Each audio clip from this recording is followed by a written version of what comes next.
So I've already kind of front loaded this for you. We talked about Leo going grrr and the oil rig and all of that stuff the other day. So I've already kind of front loaded this. We should be able to go pretty quickly through most of this stuff. So redox reactions are what we're talking about. We talked about Leo going grrr, or you guys replaced that with Lippy going grrr. I can't remember. Oh, I was grrring about the advisory schedule, which we don't have this week. And then we talked about oil rig. This is the way I remember it, but there's a couple different kind of mnemonics that help people along. We've talked about precipitate reactions where your cation and your anion are going to flip and you're going to form some sort of insoluble reaction. Oh, yeah. Okay, thank you.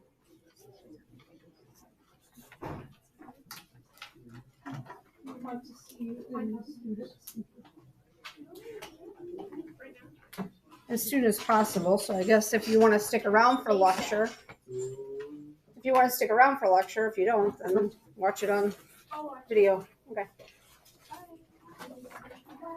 All right. We also had neutralization reactions. This is where your protons are going to be transferred from one reactant to another. And, we talked about we got our neutralization reaction that you did when you were in chem, where you did sodium hydroxide and hydrochloric acid. You made salt water. Okay. We'll talk more about those when we get into Unit 8.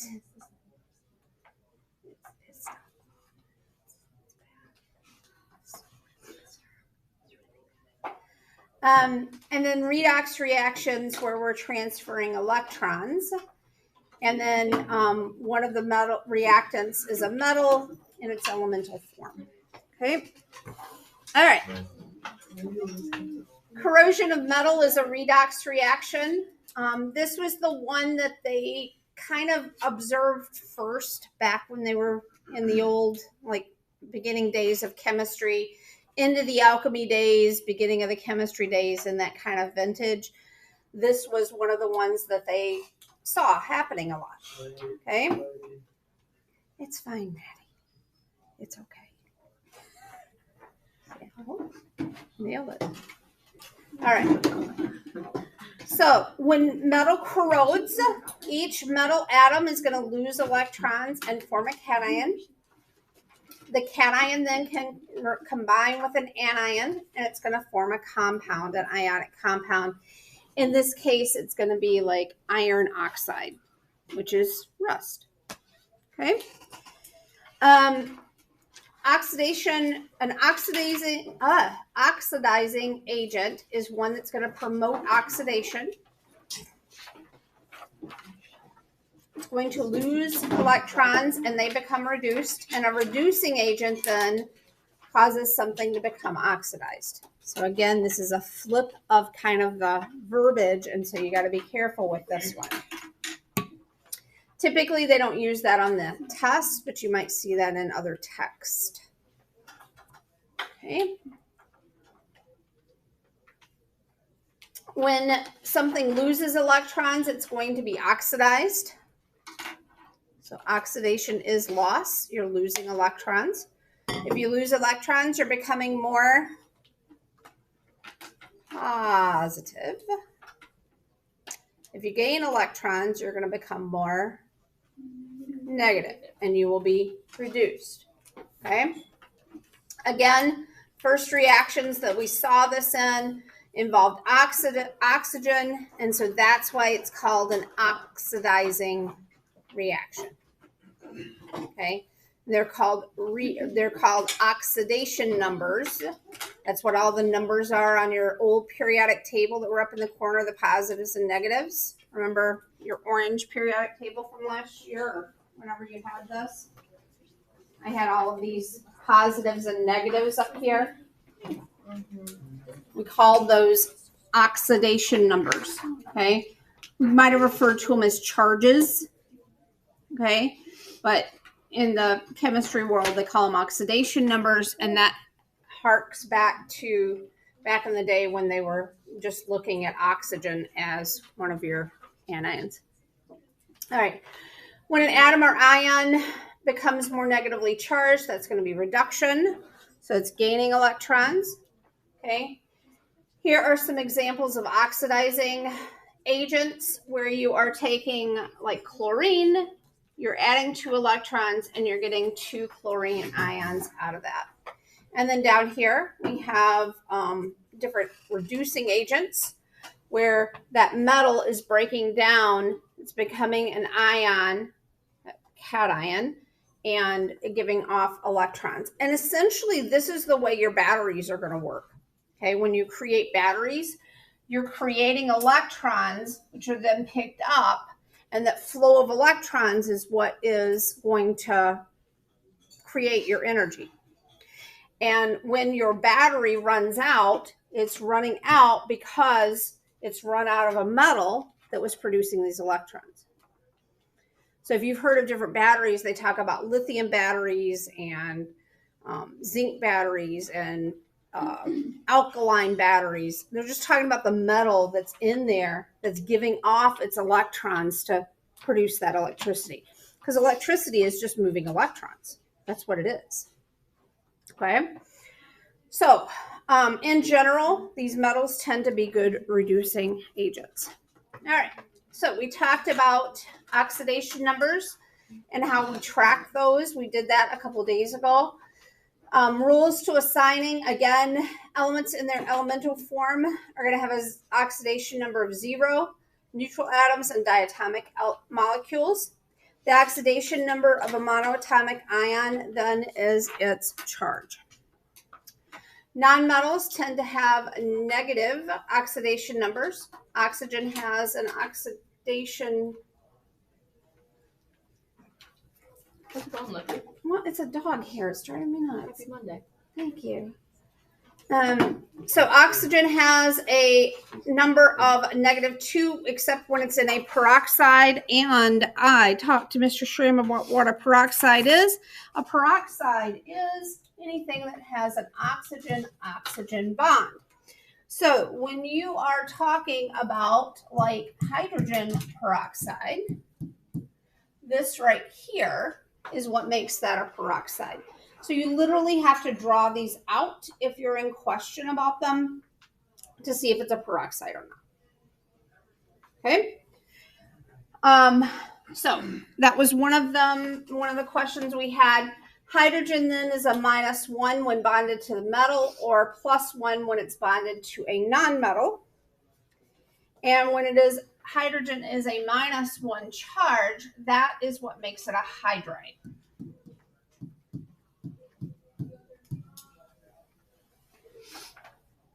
So we talked about the question about what a hydride was the other day, and that I have also been able to settle. All right, fluorine, always, unquestionably, every day, all day, no questions asked, is always a -1. Okay. All other halogens have a -1 when they are negative, but they can have positive charges sometimes when they are part of an oxyanion. So when you're talking about like chlorates, for example, so like your ClO3 with a -1 charge, in that case, sometimes they can be positives. And in this case, it would be a positive. Okay. So, so here is a halogen that's going to have a positive charge because the oxygen is going to be a -2. It's not a peroxide here. Okay. So -2 times 3 is a -6. Our overall charge is a -1. So what does this side have to be if we have to be at a -1? It has to be a +5. There's only one of these, so that means that that chlorine is a +5.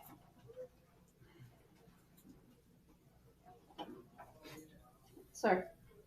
So hypothetically, I know that I couldn't have it, but like if the chlorine was, there were 2, and it was like a +5, how would you split that up? You can have decimal oxidation numbers. It can happen. I don't believe that it happens on any of the stuff that you're gonna see. I wouldn't put money on it, but I'd be pretty close to being able to bet on that one. But when you get into college, you might end up seeing something like that. So yeah, if this was like a 2 here then that would be a 2.5. Okay. But again, typically you're not going to see that. It's going to be some stuff that's further off in your chemistry education if you decide to go that far. Okay. All right. So again, this just kind of takes you through the slides on how to do this. I've already kind of shown you how to do some of these. I mean, we can look and see this. I don't do it like this, like they've got it diagrammed, but I like to show you other ways of doing it. So if I were to do what was it, K2? Yeah. CR207. Okay. So when I start out with this, I know that potassium has to be what?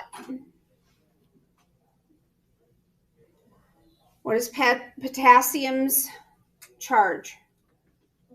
+1. It is an alkali metal. It is always going to be a +1. So if this side, if I'm at an overall charge of 0, and this guy is a +1, and I have 2 of them, so that means that this side has to be what? This side has to be +2. Because +1 times 2 is a +2. Over here, I know that this side, the CR207, has to be what? -2. Because if this side's a +2, this other side has to be a -2 to balance it out.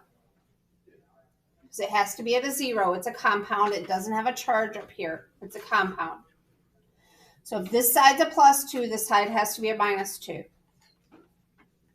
This is not going to be a peroxide. This is a -2 over here, then, for oxygen. So if oxygen is a -2, this side of that polyatomic ion has to be -14. Because -2 times 7 is a -14. That means over here, if I'm at a -2 charge, over here I have to be at a +12.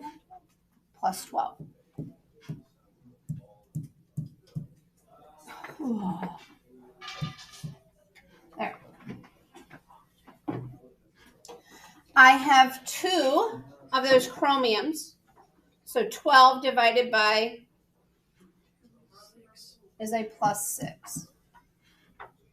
Do you want me to go through that again?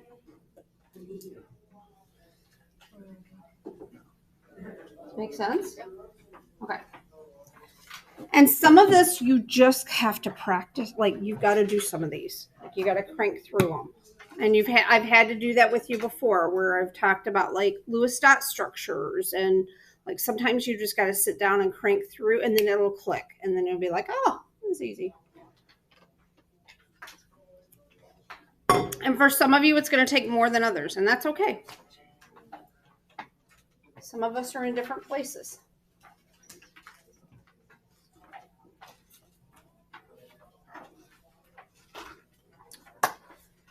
All right.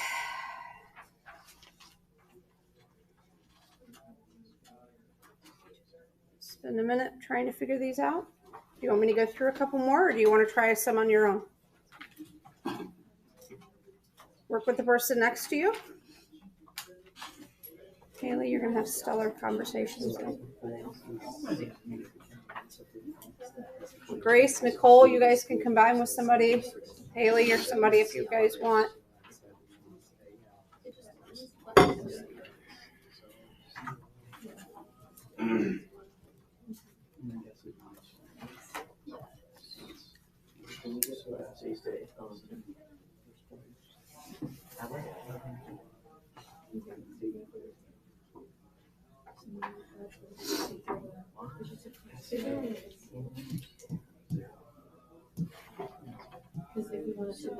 equal plus 2 minus 2.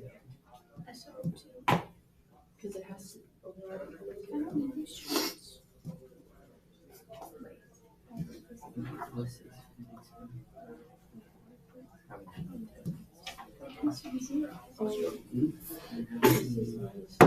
It's just F, isn't it?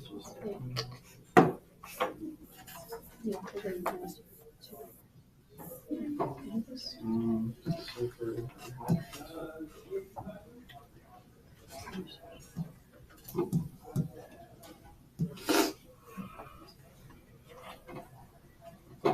Yeah.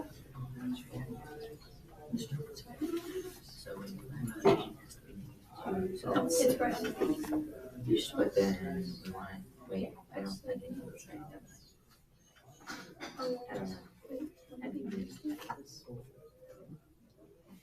So for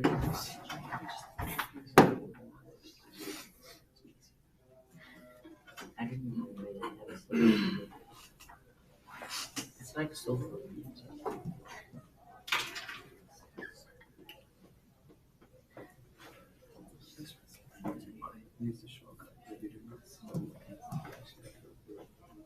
Oh, but we have to go for every single one, not just specifically.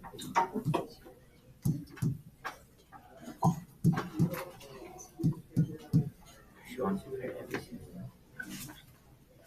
That's actually better.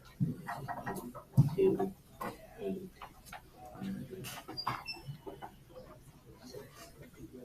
This one, SO3 is going to be a -2 charge.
Grace. Why does the first one not look equals 0? It would if you multiplied 3 times 2 would be a -6.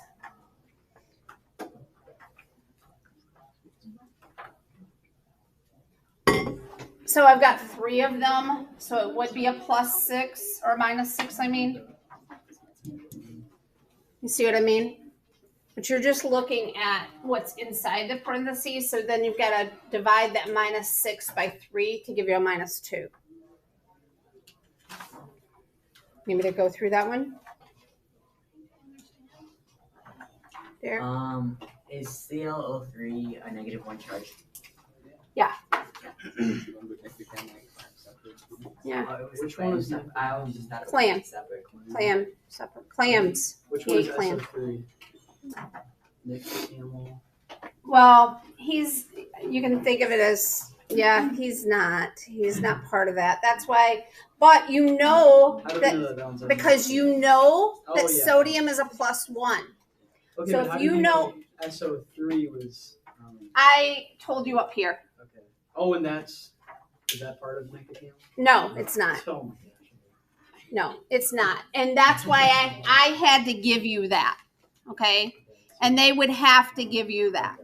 Okay. Or they would have to put it with something Yeah. Okay. that you would know. Okay. So here I had to tell you that. Here you should know Nick the Camel. Okay. Or that's why I started with a +2 here just to get you started. So which one is something? Sulfate. Wait, SO4. mine only has one. Because it has 4. So there's an SO2, SO3, SO4. Yeah. Oh yeah. Welcome to chemistry. Or welcome to hell. I'll be your tour guide. Do we need to roast marshmallows on the fire? Yes. Bring your marshmallows. We can roast them on the Bunsen burners. I would bring chocolate. Are marshmallows? I know they are, but I prefer chocolate. I've never cared for marshmallows much. They're not my thing. I mean, I like the S'mores are smaller good. ones. Oh, Like our there's certain station. kinds. Like there's these itty bitty Somebody mentioned that they put them in their dehydrator for like 10 hours. And they end up being like the Lucky Charms. Have you ever eaten the marshmallows in the Lucky Charms? Yeah. So you can take like small marshmallows and put them in a food dehydrator for like 10 hours and they'll end up being your Lucky Charms kind of crunch.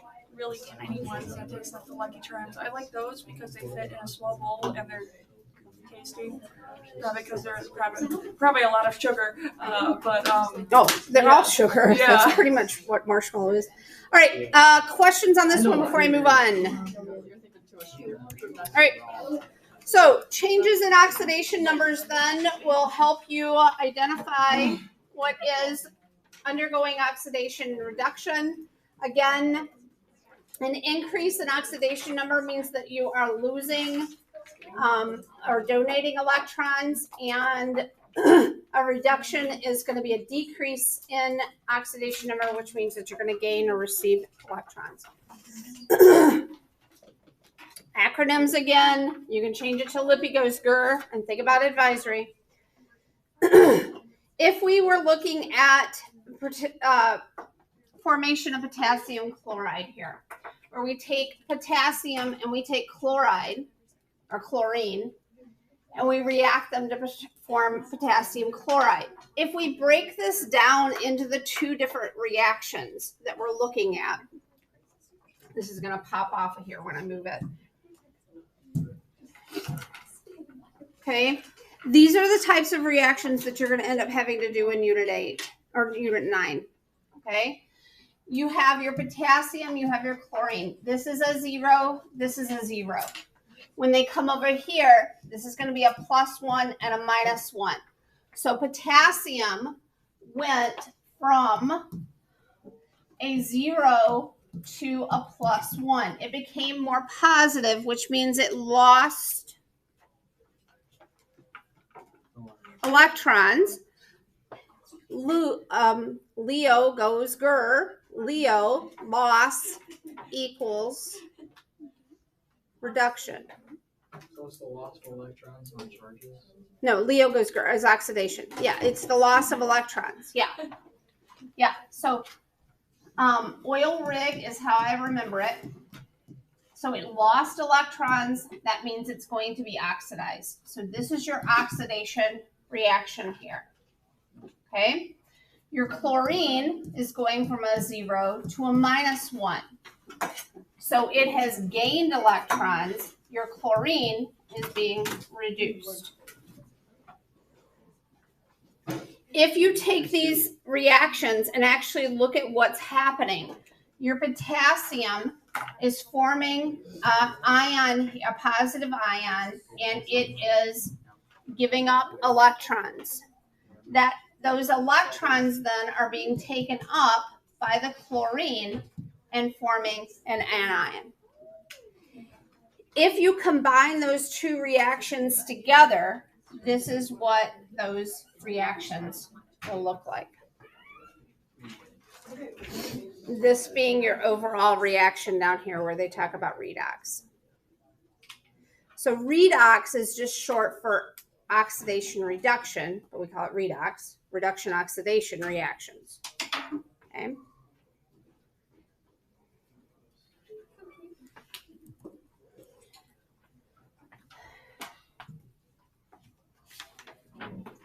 All right. So the oxidation number is the number of electrons that an atom loses or tends to lose. Then the oxidation number, if it's going to lose them, is going to be negative, vice versa. If there's no change in the number of electrons, then it hasn't taken part in the redox reaction. And then you can just, you don't put that in as part of your overall reaction. So covalent compounds, the oxidation number may be regarded as the charge of that species would develop if it were fully ionic. Is that the end of the notes? I think that's it. I think we have reached the end of Unit 4. 4 of 9. Almost hit. We only have 9 units? Only 9 units, yes. And you say that like you want more. Don't act like you want more. We've just been going through them so fast. Right. But the reason why we have been going through them so fast is because we're covering material that most of you have already learned. I'm adding a few things in, like the redox reaction, but for the most part, everything that I've done up to this point has been reviewed. And the stuff Okay. that you said is going to be a later problem. Yeah, and so when we get into